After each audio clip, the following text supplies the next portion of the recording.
오늘 또 하루가 끝났습니다. 발이 퉁퉁 부어서 신발을 벗는 것도 힘들어요. 30년째 같은 일을 하고 있는데 아직도 이렇게 힘든 게 믿기지 않네요. 제 이름은 김영미입니다. 올해 55세이고 뉴욕 32번가 한인타운에 있는 한 식당에서 서빙을 하고 있어요. 정확히는 30년하고 2개월째입니다. 어제 은행에 들렀더니 통장 잔고가 52,000달러였어요. 하나로 따지면 6,800만 원 정도 되겠네요. 30년 동안 번 돈이 고작 이것뿐이라니 스스로도 믿기지 않았습니다. 미국에서는 서빙 직원들이 팁으로 먹고 사는 게 일반적이에요. 기본 시급은 시간당 2.5달러 정도밖에 안 받거든요. 나머지는 모두 손님들이 주는 팁에 의존해야 해요. 평균적으로 15%에서 20%를 받는데 요즘에는 25%까지 요구하는 식당도 많아졌어요. 하루에 8시간 일하면서 받는 팁이 평균 80달러 정도예요. 좋은 날에는 120달러까지도 받지만 손님이 적은 날에는 40달러도 안 될 때가 있어요. 월요일이나 화요일 같은 날은 정말 힘들어요. 손님이 없어서 서버들끼리 번갈아가며 일찍 퇴근하기도 하거든요. 제가 일하는 식당은 그래도 32번가에서는 꽤 유명한 편이에요. 30년 전에 처음 들어갔을 때만 해도 작은 식당이었는데 지금은 테이블이 40개가 넘어요. 점심시간과 저녁시간에는 항상 웨이팅이 있을 정도거든요. 그런데 30년을 일하고도 제 통장에 5만 달러밖에 없다는 게 정말 서글프더라고요. 물론 그동안 아들 키우느라 들어간 돈도 많고 이혼 과정에서 힘든 일도 있었지만 그래도 이렇게 적을 줄은 몰랐어요. 다른 직종에서 일하는 사람들 보면 참 부러워요. 사무직으로 일하는 사람들은 401k 같은 은퇴연금도 있고 건강보험도 회사에서 지원해 주잖아요. 저희 같은 서빙 직원들은 그런 혜택이 거의 없어요. 건강보험도 개인적으로 가입해야 하고 은퇴 준비도 모두 개인이 알아서 해야 해요. 요즘 들어 더 힘든 건 몸이 예전 같지 않다는 거예요. 하루 종일 서서 일하다 보니 허리도 아프고 무거운 음식 쟁반을 나르다 보니 어깨도 결리고 발목도 자주 붓고 그래요. 병원에 가고 싶지만 의료비가 만만치 않아서 자꾸 미루게 되더라고요. 지난주에는 정말 큰일 날 뻔했어요. 점심시간에 갑자기 어지러워서 쓰러질 뻔했거든요. 다행히 동료가 빨리 알아채서 큰일은 안 났지만 그때 정말 무서웠어요.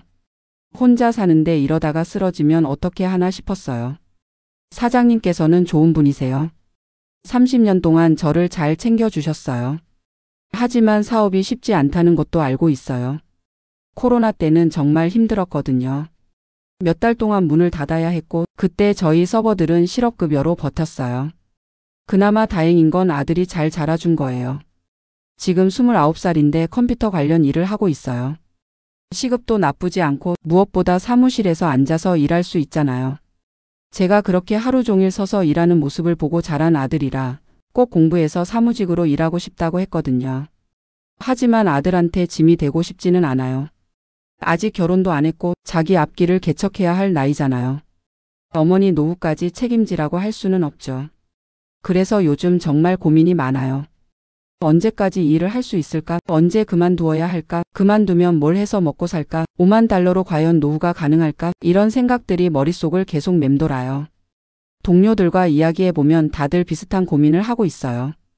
50대 중반이 넘은 서버들은 모두 불안해해요. 60세가 넘어서도 서빙을 하는 분들을 보면 정말 안쓰러우면서도 제 미래 같아서 두려워져요. 하지만 그래도 포기할 수는 없죠. 아직은 일할 수 있고 팁도 받을 수 있으니까요. 매일매일 열심히 살아가는 수밖에 없어요. 오늘도 새벽 5시에 일어나서 출근 준비를 했어요.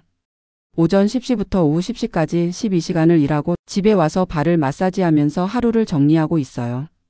내일도 똑같은 하루가 기다리고 있지만 그래도 건강하게 일할 수 있다는 것에 감사하려고 해요. 제가 미국에 온 건 1993년이었어요. 그때 제 나이 25세였죠. 신혼이었는데 남편이 먼저 미국에 와서 자리를 잡고 저를 부른 거였어요. 처음에는 정말 막막했어요. 영어도 제대로 못하고 미국 생활에 대해서도 아는 게 없었거든요. 공항에서 남편을 만났을 때 정말 다른 세상에 온 것 같았어요. 남편은 그 전에 한국에서 작은 사업을 하다가 망해서 일확천금을 꿈꾸며 미국에 온 케이스였어요.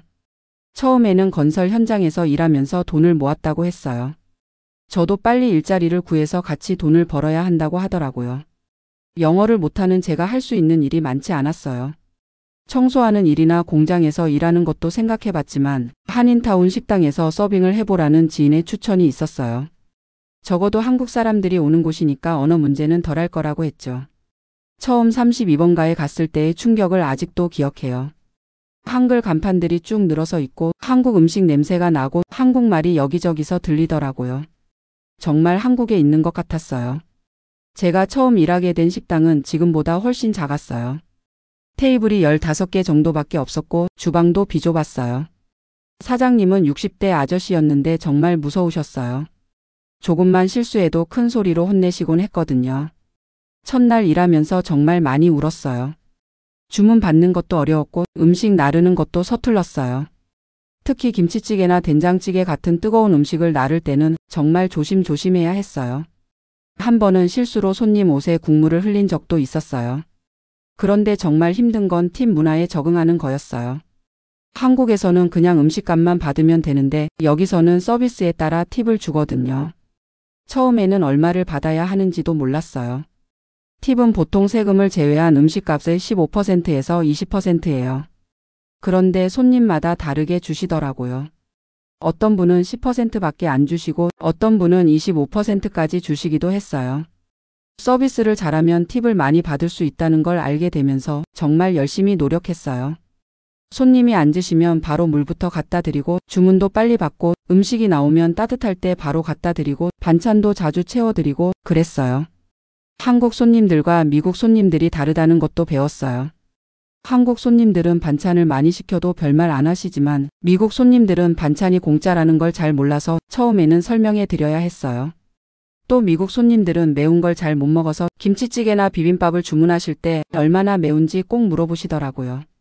그래서 리틀 스파이시, 미디엄 스파이시 이런 식으로 매운 정도를 설명하는 법도 배웠어요. 첫 달 팁이 $800 정도였어요. 하루에 평균 $30 정도 받은 셈이죠. 그때만 해도 정말 많다고 생각했어요. 한국에서 일할 때보다 돈을 더 많이 벌 수 있을 것 같았거든요. 하지만 현실은 달랐어요. 미국 생활비가 한국보다 훨씬 비쌌어요. 특히 집세가 정말 비싸더라고요. 처음에는 퀸즈에 있는 원룸에서 살았는데 월세가 $800였어요. 거기에 전기세, 가스비, 전화비까지 하면 한 달에 $1000는 나갔어요. 그래도 희망은 있었어요. 열심히 일하면 더 많은 팁을 받을 수 있을 것 같았고 영어도 늘면 더 좋은 일자리를 구할 수 있을 거라고 생각했어요. 무엇보다 미국이라는 곳에서 새로운 삶을 시작한다는 것 자체가 설레기도 했거든요. 남편도 처음에는 열심히 일했어요. 건설 현장에서 하루에 $100씩 벌어오곤 했어요. 저와 합치면 한 달에 $4000 정도는 벌 수 있었죠. 그 돈으로 생활비를 내고 조금씩 저축도 하고 가끔은 외식도 하고 그랬어요. 6개월 정도 지나니까 일에도 익숙해졌어요. 손님들 얼굴도 익숙해지고 단골 분들도 생기기 시작했어요. 특히 점심시간에 오피스에서 일하시는 분들이 자주 찾아주셨어요. 그분들은 시간이 촉박해서 빨리 서빙해 드리면 팁도 잘 주시더라고요. 그때 정말 열심히 일했어요. 아침 9시부터 밤 9시까지 12시간씩 일했거든요. 주말에도 나왔고 휴가도 거의 안 냈어요. 그래도 지치지 않았어요. 새로운 나라에서 새로운 삶을 만들어 간다는 생각에 정말 열정적으로 일했어요. 1년쯤 지났을 때 첫 번째 위기가 왔어요. 임신을 했거든요. 물론 기쁜 일이었지만 임신한 몸으로 서빙을 계속하기가 쉽지 않았어요. 특히 입덧이 심해서 음식 냄새만 맡아도 속이 울렁거렸어요. 그래도 일을 그만둘 수는 없었어요. 남편 수입만으로는 생활이 빠듯했거든요. 임신 8개월까지 계속 일했어요. 배가 많이 나와서 테이블 사이를 지나다니기도 힘들었지만 그래도 버텼어요. 아들을 낳고 3개월 후에 다시 일을 시작했어요. 아이를 돌봐줄 사람이 없어서 남편 어머니를 한국에서 모셔왔어요. 그분이 아이를 봐주시는 동안 저는 일을 나갔죠.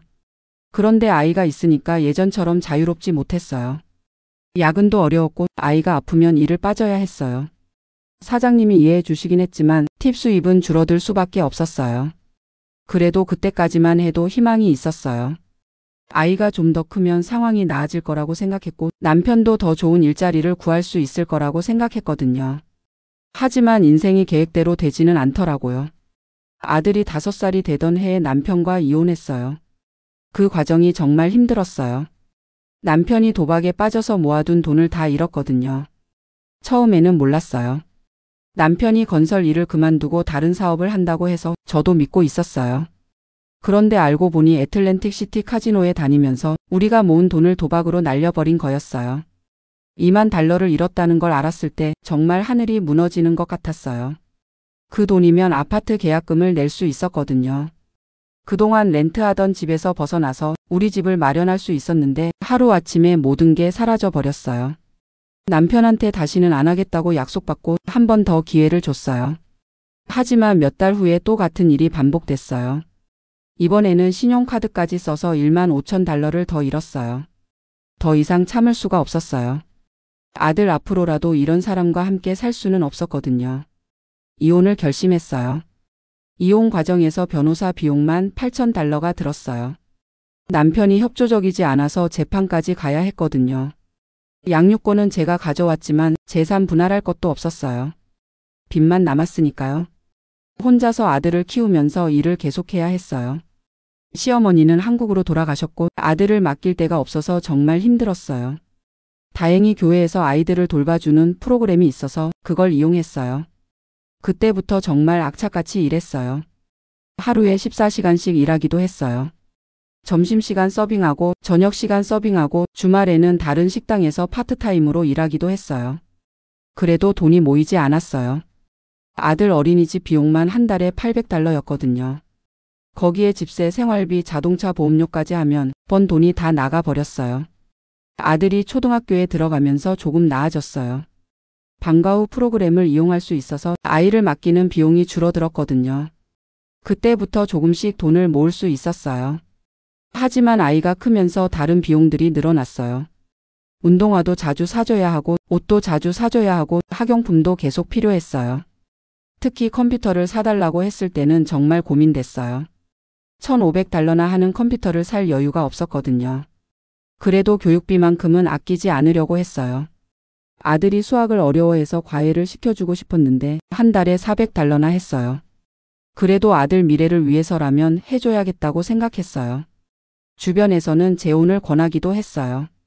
혼자서 아이 키우기 힘드니까 좋은 사람 만나서 다시 시작하라고 하더라고요. 하지만 한번 실패한 결혼 때문에 남자들을 믿기가 어려웠어요. 무엇보다 아들에게 또 다른 상처를 줄까봐 걱정됐어요. 아들은 정말 착하게 자라줬어요. 제가 힘들어하는 모습을 보면서도 투정 부리거나 떼쓰는 일이 거의 없었어요. 오히려 저를 도와주려고 했어요. 집에 오면 설거지도 해주고 빨래 개는 것도 도와주고 그랬어요. 중학교 들어가면서 아들이 물어본 적이 있어요. 엄마, 우리 왜 이렇게 가난해요? 그때 정말 마음이 아팠어요. 다른 친구들은 부모님이 사무실에서 일하는데 자기 엄마만 식당에서 일한다고 속상해 하더라고요. 아들한테 이렇게 말해줬어요. 엄마가 지금은 식당에서 일하지만 그래도 정직하게 열심히 일하고 있어. 부끄러워할 일이 아니야. 대신 너는 공부 열심히 해서 엄마처럼 힘들게 일하지 않아도 되는 사람이 되어라. 그 말을 들은 아들이 그날부터 정말 공부를 열심히 하더라고요.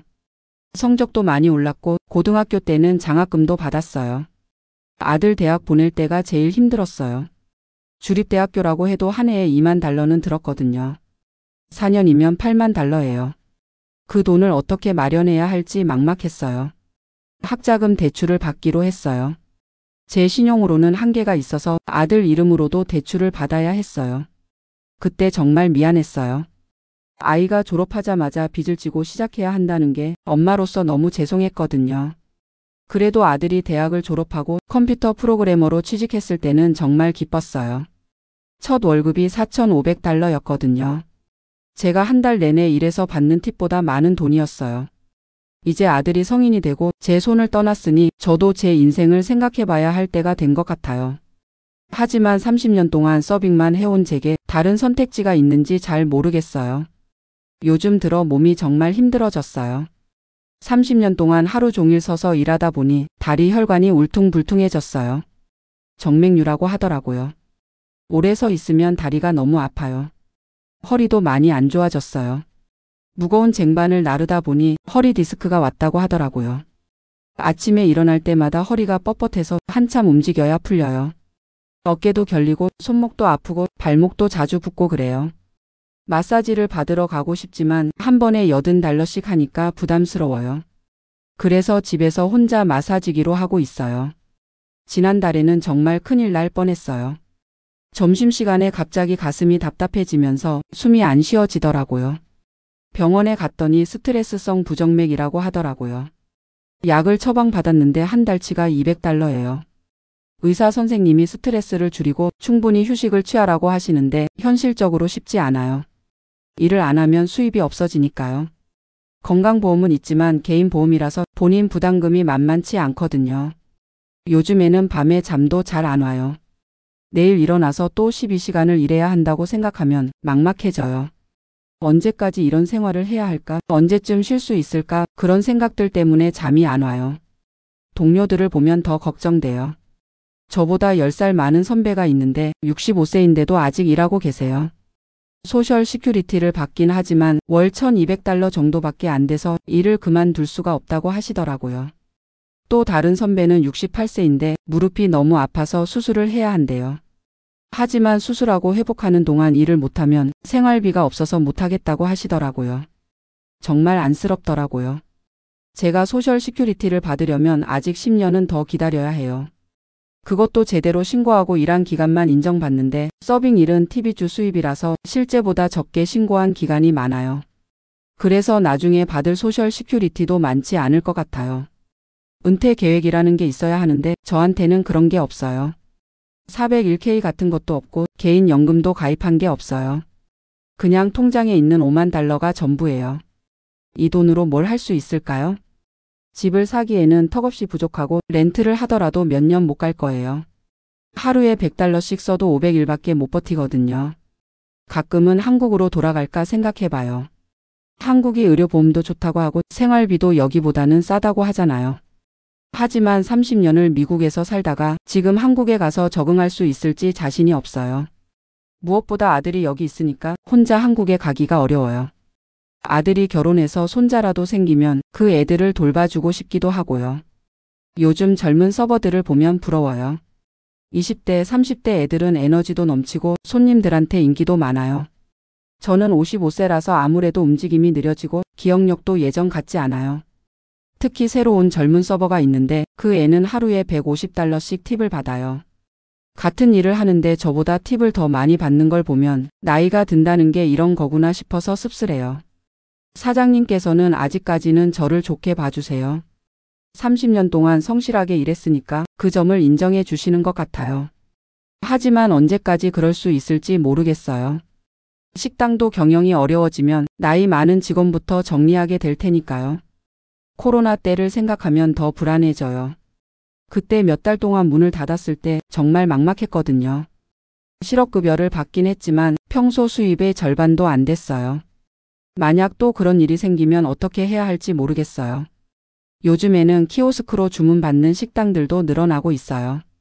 기술이 발달하면서 서버가 필요 없는 시스템들이 생기고 있거든요. 언젠가는 저희 같은 서버들도 기계에 밀려날 날이 올 것 같아요. 하지만 그래도 포기할 수는 없어요. 지금 당장은 이 일밖에 할 수 있는 게 없으니까요. 다른 기술을 배우기에는 나이도 많고 영어도 완벽하지 않고 시간도 없어요. 건강만큼은 더 잘 챙겨야겠다고 생각해요. 아프면 일을 못하니까 그게 제일 무서워요. 그래서 요즘에는 비타민도 먹고 주말에는 산책도 하려고 노력하고 있어요. 돈도 더 절약해서 모아야겠어요. 지금까지는 그날그날 벌어서 쓰는 식으로 살았는데 이제는 정말 계획적으로 살아야 할 것 같아요. 외식도 줄이고 옷도 꼭 필요한 것만 사고 그래야겠어요. 아들한테는 짐이 되고 싶지 않지만 정말 어쩔 수 없을 때는 도움을 청해야 할 수도 있을 것 같아요. 그래도 최대한 독립적으로 살고 싶어요. 아들도 자기 인생이 있으니까요. 그래도 돌이켜보면 후회는 없어요. 30년 동안 정말 열심히 살았거든요. 비록 지금 통장에 $50,000밖에 없지만 그 과정에서 얻은 게 많아요. 무엇보다 아들을 잘 키웠다는 자부심이 있어요. 어려운 환경에서도 아들이 바르게 자라서 지금은 좋은 직업을 가지고 살고 있잖아요. 그게 제가 30년 동안 일한 가장 큰 보람이에요. 고객들과의 추억도 많아요. 30년 동안 정말 많은 분들을 만났거든요. 처음에 어린 학생이었던 분이 나중에 가족을 데리고 오시는 걸 보면 정말 뿌듯해요. 특히 기억에 남는 손님이 있어요. 매주 금요일마다 오시는 할아버지가 계셨는데 혼자 오셔서 김치찌개를 드시곤 했어요. 처음에는 매운 걸 잘 못 드셨는데 점점 익숙해지셔서 나중에는 김치를 더 달라고 하시더라고요. 그분이 한국 전쟁 때 한국에 있었던 참전 용사라고 하시더라고요. 그때 먹었던 한국 음식이 그리워서 이 식당에 다닌다고 하시면서 항상 고맙다고 말씀해 주셨어요.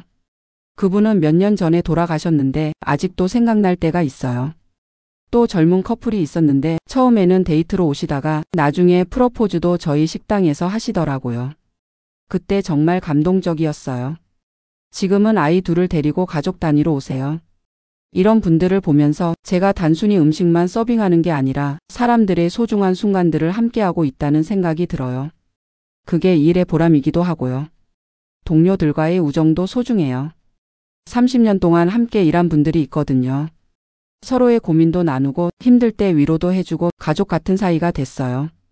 특히 같이 일하는 언니가 한 분 계신데 저보다 5살 많으신 분이에요. 그분도 혼자 자녀 둘을 키우셨거든요. 서로 비슷한 처지라서 많은 이야기를 나누었어요. 그분 덕분에 힘든 시기를 버틸 수 있었어요. 영어도 많이 늘었어요. 처음에는 주문 받는 것도 어려웠는데 지금은 손님들과 자연스럽게 대화할 수 있어요. 미국 문화도 많이 배웠고 다양한 사람들을 만나면서 견문도 넓어졌어요. 무엇보다 독립적인 여성이 됐다는 자부심이 있어요. 이혼하고 혼자서 아이를 키우면서 정말 강해졌거든요. 예전에는 남편에게 의존했는데 지금은 누구의 도움 없이도 살아갈 수 있어요. 물론 경제적으로는 여전히 어렵지만 정신적으로는 많이 성장했어요. 어떤 어려움이 와도 이겨낼 수 있다는 자신감이 생겼어요. 이제는 새로운 계획을 세워보려고 해요. 일단 건강을 더 잘 챙기고 조금씩이라도 저축을 늘려서 65세쯤에는 일을 줄일 수 있으면 좋겠어요.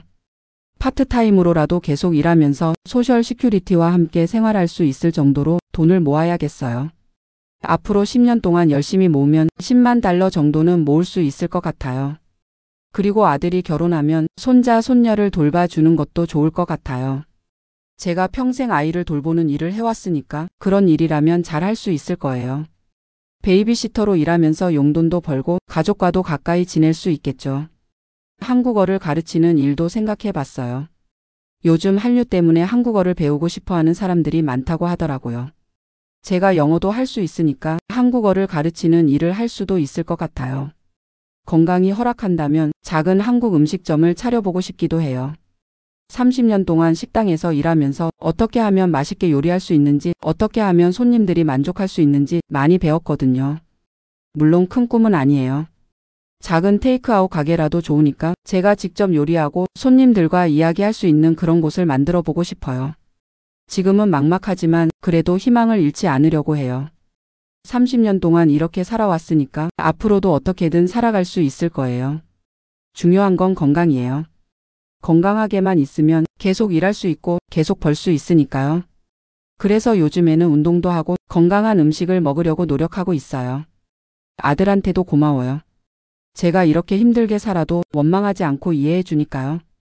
가끔 엄마 고생 많았어라고 말해주면 정말 힘이 나요.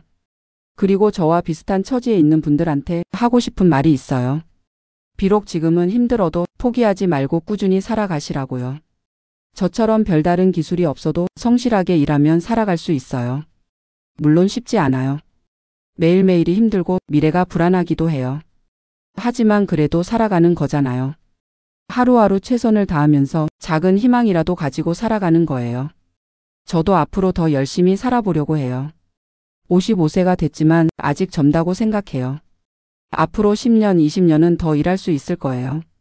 그리고 언젠가는 제가 모은 돈으로 편안한 노후를 보낼 수 있을 거라고 믿어요. 비록 지금은 5만 달러밖에 없지만 꾸준히 모으면 더 늘어날 거예요. 무엇보다 아들이 잘 자라준 게 제 인생 최고의 성과예요. 그 아이가 저보다 더 나은 삶을 살고 있다는 것만으로도 제가 지금까지 살아온 게 의미가 있다고 생각해요. 내일도 새벽 5시에 일어나서 똑같은 하루를 시작할 거예요. 하지만 오늘보다는 조금 더 희망을 가지고 살아가려고 해요. 그게 제가 지금 할 수 있는 최선이니까요.